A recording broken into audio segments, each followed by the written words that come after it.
Sejam todos muito bem-vindos a esse canal. Fiquei um tempo sem gravar, nossa, senti muita falta disso aqui, mas voltei agora porque o aparelho que uso para gravação ele voltou a funcionar, foi pro reparo, deu tudo certo e é isso. Então, gente, hoje vamos falar sobre 3 livros. Hoje Hoje eu vou ler o primeiro capítulo de um desses 3 livros, que se chama As Crônicas de Arthur, e ele tem 3 volumes. O primeiro volume é esse aqui, o primeiro volume, tá vendo? Olha que livro bonito. O nome dele é O Rei do Inverno, o nome do primeiro livro.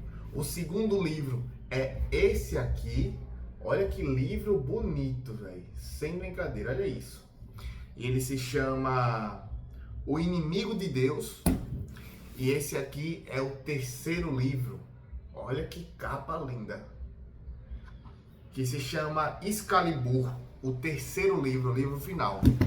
Então, gente, o nosso objetivo hoje é ler o primeiro capítulo desse livro aqui, que é o primeiro livro. E sendo sincero, eu acho ele com a capa mais feinha entre os 3. Mas dá pra pegar essa parada da cor. Eu não sabia que livros pegavam doença, e esse aqui tá meio doente, o livro. Mas não tem problema não, porque o que vale é o conteúdo. E ele tá todo assim, ó. Olha aqui, gente.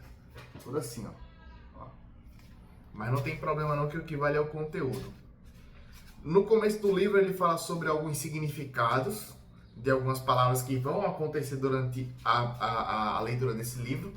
E enquanto não tem uma segunda câmera, eu vou ler ele assim para vocês e vocês vão ter que interpretar. Aqui está o mapa do livro, tá bom? E aqui é onde se passa a história, que basicamente é a Inglaterra. Os reinos da Britânia, na verdade, que não é por ironia que se chama Reino Unido. Vamos lá. Primeira parte. Um nascimento no inverno. Há muito e muito tempo, nossa, ótima maneira de começar um livro. Há muito e muito tempo, numa terra chamada Britânia, estas coisas aconteceram. O bispo Samsun, a quem Deus deve abençoar acima de todos os santos vivos e mortos, diz que estas memórias deveriam ser lançadas no poço sem fundo, junto com todas as outras imundícies da humanidade decaída. Pois são as histórias dos últimos dias antes que a grande escuridão baixasse sobre a terra que chamamos de Loegi. Vamos chamar de Loegi, tá bom? Loegi, que significa terras perdidas. O país que um dia foi nosso, mas que nossos inimigos agora chamam de Inglaterra. Estas são as histórias de Arthur, o Senhor das Guerras, o rei que nunca existiu, o inimigo de Deus, e que o Cristo vivo e o bispo Samsun me perdoem, o melhor homem que conheci. Como chorei por Arthur. Então Arthur deve ter morrido. Hoje está frio, os morros são de uma palidez mortal, e as nuvens escuras. Teremos neve antes do anoitecer, mas Samsun certamente nos recusará a bênção de um fogo aceso. É bom para mortificar a carne, diz o santo. Agora estou velho, mas Samsun, que Deus ainda lhe dê muitos anos, é ainda mais velho, de modo que não posso usar a idade como argumento para destrancar o depósito de lenha. Samsun dirá apenas que o sofrimento é uma oferenda a Deus, que sofreu mais do que todos nós. E assim, nós, os 6 irmãos, tremeremos no semissono.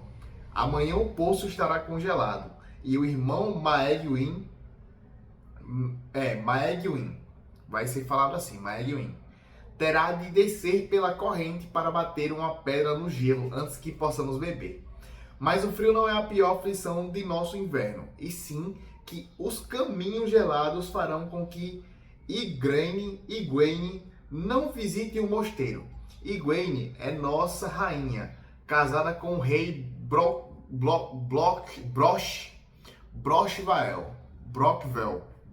vai ficar Brockvel. Casado com o rei Brockvel. É morena e esguia, muito jovem, e tem uma agilidade que parece o calor do sol num dia de inverno. Vem aqui rezar para ter um filho, mas passa mais tempo conversando comigo do que rezando para Nossa Senhora, ou seu filho abençoado. Conversa comigo porque gosta de ouvir as histórias de Arthur, e no verão passado contei tudo o que pude lembrar, e quando não pude lembrar mais, ela me trouxe um maço de pergaminhos, um frasco de tinta feito de chifre e um feixe de penas de ganso para escrever. Arthur usava penas de ganso no capacete. Estas penas de escrever não são tão grandes, nem tão brancas, mas ontem segurei um maço de penas diante do céu de inverno e por um glorioso momento de culpa pensei ter visto o seu rosto abaixo das plumas. Durante aquele momento, o dragão e o urso rosnaram sobre a Britânia, para aterrorizar de novo os pagãos. Mas então espiei e vi que segurava um punhado de penas sujas de bosta de ganso. E pouco adequadas para escrever. A tinta é igualmente ruim, mera fuligem de lâmpada misturada com goma de casca de macieira.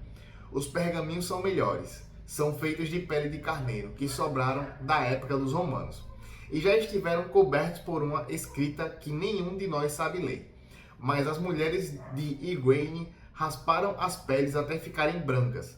Samsun diz que seria melhor se tanta pele de carneiro fosse transformada em sapatos. Mas as peles raspadas são finas demais para ser moldadas. E além disso, Samsun não ousou ofender Igraine, e com isso perder a amizade do rei Brochwell. Esqueci. O rei Broch. Este mosteiro não fica a mais de um dia de viagem dos lanceiros inimigos. E até mesmo nosso pequeno armazém poderia tentar aqueles inimigos que ficam do outro lado do Riacho Negro. Além dos morros e até no vale de Dineuarec, se os guerreiros de Broch não recebessem a ordem de nos proteger.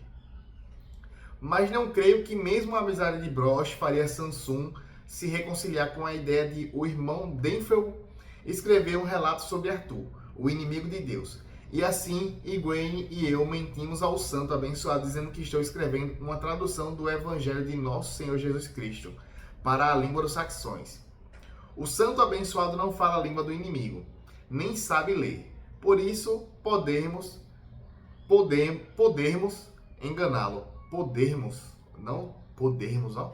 Podermos enganá-lo por tempo suficiente para que esta narrativa seja escrita.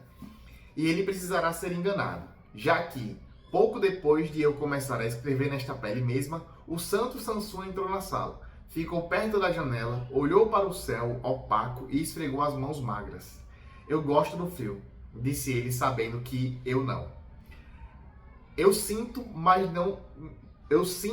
na mão que me afeta, respondi gentilmente. É a minha mão esquerda que falta e estou usando o coto do pulso para firmar o pergaminho enquanto escrevo. Toda dor é uma lembrança abençoada da paixão de nosso querido Senhor, disse o bispo como eu esperava. Depois se encostou na mesa para olhar o que eu tinha escrito.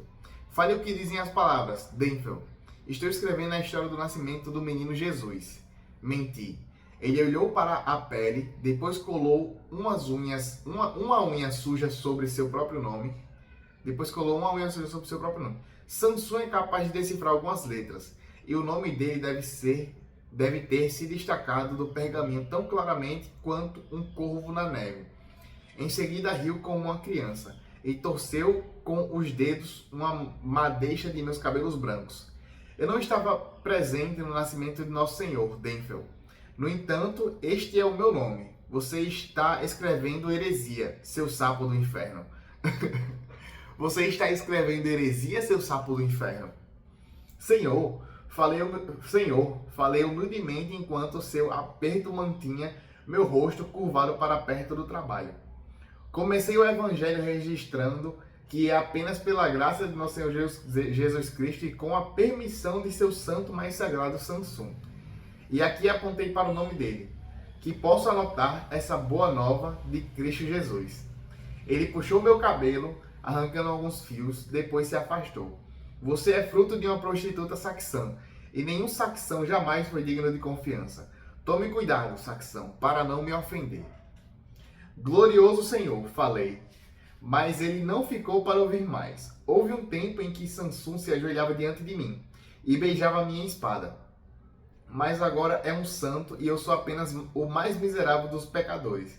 E um pecador com frio, porque a luz fora de nossas paredes, porque a luz fora de nossas paredes é oca, cinzenta e cheia de ameaça. A primeira neve cairá logo. Pô, mano. Lembrando, gente, para você que chegou até aqui, esse livro desse escritor é um livro, não é um livro infantil, tá? Então é um livro pesado, tem guerra, sangue, cachorrada, tem tudo. Então, se você não quer ouvir isso, então não fique aqui ouvindo esse livro, tá? Continuando. E havia neve caindo quando começou a história de Arthur. Foi há uma vida inteira. No último ano do reino do grande rei Uther. Aquele ano, segundo a contagem do tempo feito pelos romanos, era 1233, depois da fundação da cidade deles. Ainda que nós, na Britânia, costumemos datar nossas datas a partir do Ano Negro, que foi quando os romanos abateram os druidas em Inis Mons. Segundo essa contagem, a história de Arthur começa no ano 420. Ainda que Sansum, que Deus o abençoe, numere nossa época a partir da data do nascimento do nosso Senhor Jesus Cristo, que, segundo ele, acredita aconteceu 480 invernos antes de essas coisas começarem. Mas, como quer que você conte os anos, foi há muito, muito tempo, numa terra chamada Britânia. E eu estava lá, e foi assim. Ó, gostei, vamos? Pô, já dá para entender que talvez ele foi um guerreiro, um neto ou um filho de Arthur, provavelmente.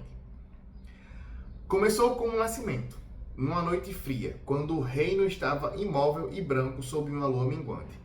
E no salão, Noerna gritava e gritava. Era meia-noite, o céu estava claro, seco e brilhante de estrelas, a terra congelada, dura como ferro, os riachos travados pelo gelo. A lua minguante era um mau presságio, e em sua luz carrancuda, as longas terras do oeste pareciam brilhar com um tremeluzir pálido e frio. Nenhuma neve tinha caído havia 3 dias, e não acontecera nenhum degelo, de modo que o mundo inteiro estava branco a não ser onde as árvores tinham sido sopradas pelo vento e agora estavam pretas e intrincadas contra a terra devastada pelo inverno. Nosso hálito virava névoa, mas não era soprado para longe, porque não existia vento nessa clara meia-noite. A terra parecia morta e imóvel, como se tivesse sido abandonada pelos belenos, o Deus Sol, e deixada à deriva no vazio interminável e frio entre os mundos. E frio estava, um frio cortante, mortal. Agulhas de gelo pendiam compridas das traves no grande salão de Caer-Cadã.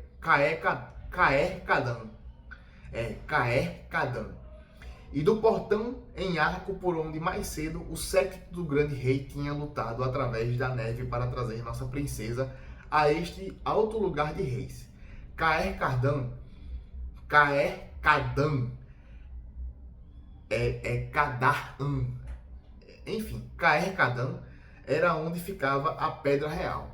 Era o lugar de aclamação e, portanto, o único local segundo existia o grande rei onde seu herdeiro poderia nascer. Noerna gritou de novo. Nunca vi o nascimento de uma criança, nem que Deus permita. Nunca vi o nascimento de uma criança, nem que Deus permita, verei. Vi uma égua dar à luz e vi cascos abrirem caminho para o mundo. E eu vi o ganido fraco de uma cadela parindo e senti os movimentos de um gato que nascia. Mas nunca vi o sangue e o moco que acompanha os gritos de uma mulher. E como Noerna gritava, mesmo tentando não gritar, pelo menos foi o que as mulheres disseram depois. Algumas vezes os guichos se interrompiam subitamente e deixavam silêncio pairando em toda a alta fortaleza.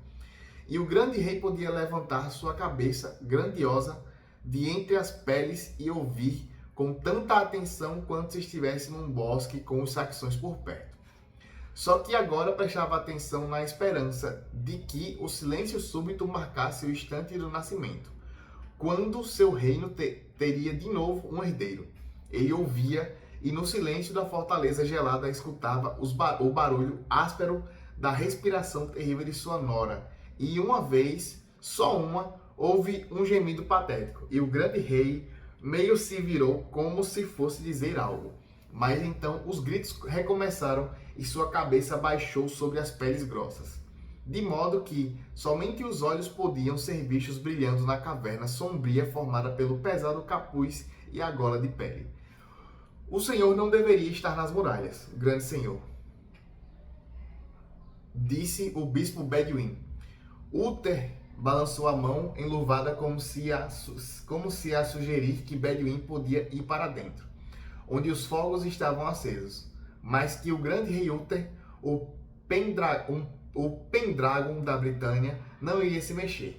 Queria ficar nas muralhas de Caer-Cadã, para olhar a terra gelada e o ar onde espreitavam os demônios. Mas Beduim estava certo. O grande rei não deveria estar montando guarda contra demônios naquela noite inclemente. Uther estava velho e doente, mas a segurança do reino dependia de seu corpo inchado e de sua mente lenta e triste. Há apenas 6 meses ele estava vigoroso, mas então veio a notícia da morte de seu herdeiro, Mordred, o mais amado de seus filhos e o único nascido da esposa e que permanecia vivo. Fora cortado por um machado saxão e sangrara até a morte sob o morro do Cavalo Branco. A morte deixara o reino sem herdeiro, e um reino sem herdeiro é um reino condenado. Mas esta noite, se os deuses quisessem, o herdeiro de Uther nasceria da viúva de Mordred. E, olha aí, ó. Olha aí, é neto dele. É neto dele. Isso mesmo, é neto dele. A não ser que fosse numa menina, claro. E nesse caso, toda a dor teria sido em vão, e o reino estava condenado. A cabeça grandiosa de Uther se levantou das peles que estavam com uma crosta de gelo onde seu hálito havia tocado nos pelos. Tudo está sendo feito, Beduim. Tudo está sendo feito? Beduim, perguntou Uther. Sim, grande senhor, tudo. O bispo Beduim era o conselheiro de maior confiança do rei e, como a princesa Noerna era cristã, Noerna, protestando por ter sido tirada da quente vila romana na localidade próxima de Lindines, tinha gritado com o sogro dizendo que só iria a Caer-Cadã se ele prometesse manter longe as feiticeiras dos deuses antigos. Ela insistira no nascimento cristão, e Uther, desesperado por um herdeiro, tinha concordado com a exigência. Agora os sacerdotes de Beduim estavam entoando suas orações, numa câmara ao lado do salão onde água benta tinha sido espargida. Uma cruz fora pendurada sobre a cama do nascimento e outra posta sobre o corpo de Noerna. Beduim explicou: estamos rezando a abençoada Virgem Maria, que, não tendo conspurcado seu corpo sagrado com qualquer conhecimento carnal, tornou-se a Santa Mãe de Cristo. E... basta, rosnou Uther. O grande rei não era cristão e não gostava de que qualquer homem tentasse transformá-lo num, mas aceitava que o Deus cristão provavelmente tinha tanto poder quanto a maioria dos outros. Os acontecimentos desta noite estavam testando essa tolerância até o limite. Era por isso que eu estava lá. Eu era uma criança à beira de me tornar homem, um cumpridor de mandados imberbe, que se agachava gélido ao lado da cadeira do rei nas muralhas de Caer-Cadã. Tinha vindo de Innis Uindrim,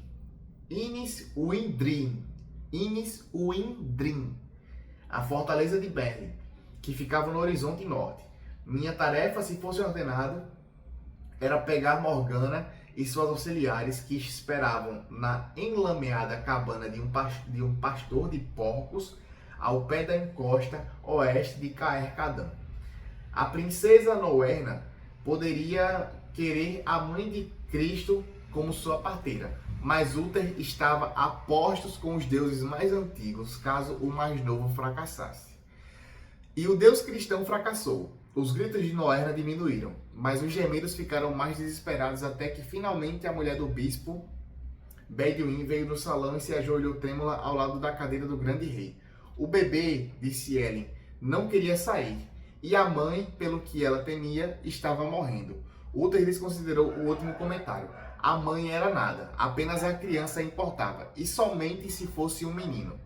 Grande senhor, começou Ellen nervosamente.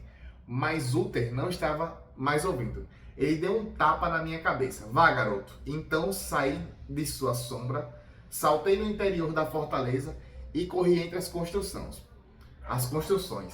Pela brancura sombreada pela lua, os guardas do portão oeste me olharam passar correndo. E em seguida eu estava escorregando e caindo pela rampa de gelo da estrada oeste. Eu cortava a neve, rasguei um manto num toco de árvore e caí com força sobre algumas sarças pesadas de gelo. Mas não senti nada, a não ser o peso gigantesco do destino de um reino sobre meus ombros jovens. Lady Morgana, gritei, enquanto me aproximava da cabana. Lady Morgana, ela devia estar esperando, porque a porta da cabana se abriu imediatamente, e seu rosto com a máscara de ouro brilhou ao luar. Vá, gritou ela para mim, vá! Então me virei e comecei a subir de volta o morro enquanto ao meu redor um punhado dos órfãos de Merlin se esforçavam para andar na neve. Estavam carregando panelas que batiam uma nas outras enquanto corriam, mas quando a encosta ficou íngreme e perigosa demais, eles eram forçados a jogar as panelas adiante e subir atrás, usando mãos e pés. Morgana seguia mais devagar, atendida por sua escrava Sebele, que carregava os feitiços e ervas necessários. Acenda os fogos, Defel, gritou ela para mim. Fogo! Gritei sem fôlego enquanto atravessava o portão. Fogo nas muralhas! Fogo! O bispo Beduim protestou contra a chegada de Morgana, mas grande rei se virou em fúria contra o conselheiro, e o bispo se rendeu humilde à fé mais antiga. Seus sacerdotes e monges receberam a ordem de sair da capela feita às pressas, de carregar achotes para todas as partes da muralha, e lá empilhar os achotes com lenha e madeira arrancada das cabanas que se agrupavam dentro do muro norte da fortaleza. Os fogos estalaram, depois chamejaram gigantescos na noite, e sua fumaça pairou no ar, formando uma cúpula que confundiria os espíritos malignos e os manteria longe deste lugar, onde uma princesa e seu filho estavam morrendo. Nós, os jovens, corríamos pelas fortificações batendo panelas para fazer o grande barulho que entorceria ainda mais os malignos. Eita danado! Gritem, ordenei aos filhos de Innis, deixa eu limpar aqui essa câmera, acho que tá suja. Pera aí, calma. Voltou. Tava mesmo. Não sei. Os filhos de Innis Winding e outras crianças ainda vieram das cabanas dentro da fortaleza para somar seus ruídos aos nossos. Os guardas batiam com as lanças nos escudos, e os sacerdotes empilhavam mais lenha numa dúzia de piras flamejantes, enquanto o resto de nós gritávamos nossos desafios ruidosos contra as fúrias malignas, que cortavam a noite para amaldiçoar o trabalho de parto de Noerna. Morgana, Sebele, Ninui e uma menina foram para o salão da frente. Noerna gritou, mas não soubemos se gritava em protesto contra a vinda das mulheres de Merlin ou porque a criança teimosa estava partindo seu corpo ao meio. Mas gritos soaram enquanto Morgana expulsava os auxiliares cristãos. Jogou as duas cruzes na neve e lançou no fogo um punhado de Artemisia, a erva da mulher. Mais tarde, Ninui me contou que elas puseram bolotas de ferro na cama úmida para espantar os espíritos malignos que já estavam alojados ali, e puseram 7 pedras de águia em volta da cabeça da mulher, que se retorcia, para trazer os bons espíritos da morada dos deuses. Sebele, a escrava de Morgana, pôs um galho de bétula sobre a porta do salão e balançou outro sobre o corpo da princesa que se contorcia. Ninui se agachou perto da porta e urinou na soleira para manter as fadas malignas longe do salão. Depois pegou um pouco de urina com a mão em concha e levou até a cama de Noerna, onde borrifou-a sobre a palha, como mais uma precaução para que a alma da criança não fosse roubada na hora do nascimento. Morgana, com a máscara dourada brilhando à luz das chamas, afastou as mãos de Noerna com tapas para poder forçar um amuleto feito de âmbar raro entre os seios da princesa. A menina, uma das enjeitadas sob a proteção de Merlin, esperava cheia de terror ao pé da cama. A fumaça das fogueiras recém-ateadas turvavam as estrelas. Criaturas que acordaram na floresta ao pé de Caer Cardan uivavam para o barulho que tinha irrompido acima, enquanto o grande rei Uther erguia os olhos para a lua que ia morrendo e rezava para que não tivesse chamado Morgana tarde demais. Morgana era a filha natural de Uther, a primeira dos 4 bastardos que o grande rei havia gerado em Gwyn de Gwynedd.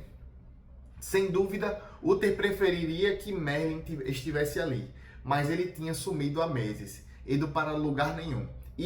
Algumas vezes nos parecia para sempre, e Morgana, que aprendera com Merlin, devia tomar o lugar dele. Nesta noite fria, em que batíamos panelas e gritávamos até ficar roucos para afastar os inimigos malignos de Caer Cardan, até mesmo Uther se juntou a nós fazendo barulho. Ainda que o som de seu cajado batendo na borda da muralha fosse muito fraco, o bispo Beduin estava de joelhos, rezando, enquanto sua mulher, expulsa da sala do parto, chorava, uivava e pedia ao Deus cristão para perdoar as feiticeiras pagãs. Mas a feitiçaria deu certo, porque nasceu uma criança viva. O grito dado por Noerna na hora do nascimento foi pior do que qualquer um que o precedera. Foi o urro de um animal atormentado, um lamento para fazer toda a noite soluçar. Nimue me disse mais tarde que Morgana tinha causado essa dor enfiando a mão no canal do nascimento e arrancando o bebê para este mundo com o uso da força bruta. A criança veio sangrenta de dentro da mãe atormentada, e Morgana gritou para a menina pegar a criança enquanto Nimue amarrava e cortava o cordão. Era importante que o bebê fosse segurado primeiro por uma virgem, e por isso a menina tinha sido levada ao salão. Mas ela ficou apavorada e não queria chegar perto da palha sangrenta onde Noerna agora ofegava, e onde o recém-nascido manchado de sangue parecia natimorto. Pegue-o, gritou Morgana, mas a menina fugiu em lágrimas. Assim Nimue pegou o bebê da cama e limpou sua boca para que ele pudesse respirar ofegante pela primeira vez. Todos os presságios eram muito ruins. A lua com halo estava minguando e a virgem fugida do bebê que agora começava a chorar alto. Uther ouviu o barulho e o vi fechar os olhos enquanto rezava aos deuses para ter recebido o menino. Posso? Perguntou hesitante o bispo Beduin. Vá, disse Uther com rispidez. E o bispo desceu rapidamente a escada de madeira, arrebanhou a túnica e correu pela neve pisoteada até a porta do salão. Ficou ali alguns segundos, depois correu de volta para a muralha, acenando. Boas novas, grande senhor, boas novas, gritou Beduin enquanto subia desajeitadamente pela escada de mão. Notícia excelente. Um menino. Uther antecipou a notícia soltando as palavras junto com a respiração. Um menino, confirmou Beduin. Um belo menino. Eu estava agachado perto do grande rei e vi lágrimas surgirem em seus olhos, virados para o céu. Um herdeiro, disse Uther num tom de espanto, como se na verdade não tivesse ousado esperar que os deuses o favorecessem. Enxugou as lágrimas com a mão coberta pela luva de pele. O reino está salvo, Beduin. Deus seja louvado. Grande senhor, ele está salvo, concordou Beduin.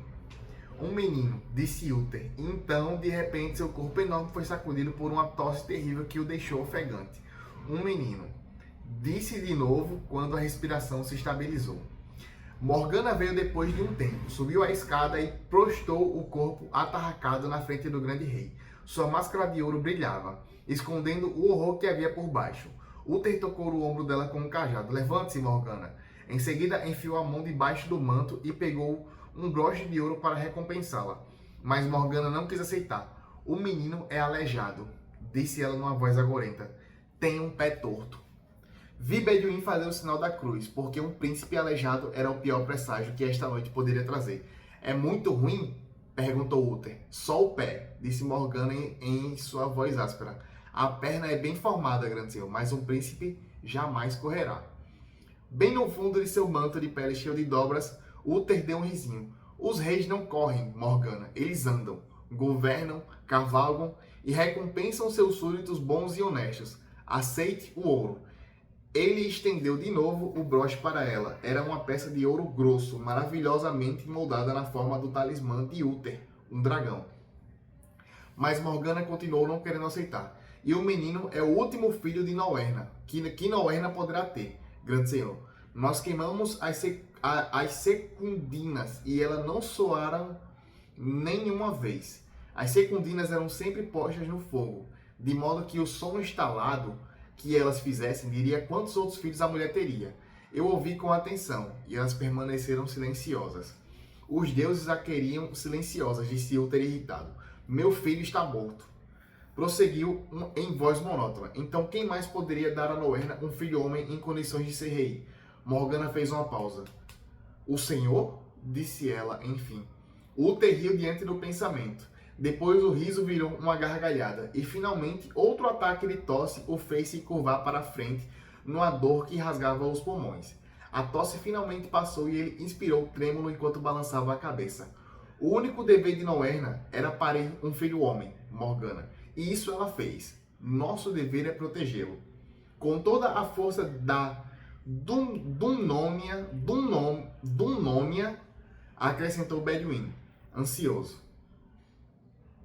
Nosso único dever é protegê-lo. Com toda a força da Dumnônia, acrescentou Bedouin, ansioso. Os recém-nascidos morrem com facilidade, alertou Morgana, aos dois homens em sua voz opaca. Este não, disse Uther com ferocidade. Este não, ele irá até você, Morgana, em Iniswindre, e você usará suas habilidades para garantir que ele viva. Ande, pegue o broche. Finalmente Morgana aceitou o broche do dragão. O bebê aleijado ainda estava chorando, e a mãe gemia. Mas sobre as muralhas de Caer-Cadã, os que batiam panelas e cuidavam das fogueiras estavam comemorando a notícia de que o nosso reino tinha um herdeiro de novo. Dumnônia tinha um Edling,